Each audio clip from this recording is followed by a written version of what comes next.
Adi my life, this is Inday Pislat ng bukid noon ni abroad kay nagtuo nga mahawas sa kalisod. Kuya Juan, nabay mahawas anis kalisod nga perti naman ning bugatan ni hawason diri sa iyang gilingkuranan. Karon, naa man gyud na sa lingkuranan ba nga itulod-tulod pero na timingan man gyud nga dili naman siya katindog.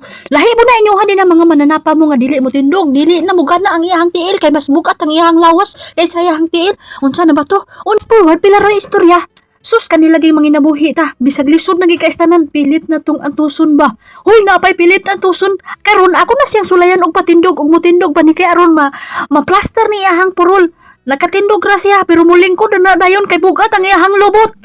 Agoy, kani lustrid pagid ang ako ang nakuha. Bahala na basta importante purol na. So karon ako na siyang itulod dili para mamumuha, itulod na ko kay aron makaabot siya diha sa amo ang ilahang lingkuranan di ay. Ambisyosa lagi ning inyuhang Inday. Kuskan kay ni inyuhang Inday ba? Idambil pa na nako. Aw dili di na mo katingala kay ug matigulang na. Ingon ani nagitang tanan pa ingon ango-ango na. Malimot na tos kalibutan. Basta nan kanindot pas kalibutan unya atong kalimtan. So pila ra istorya para mahuman ang ako ang mga kaligot-kot sa akong kinabuhi dirin dapita.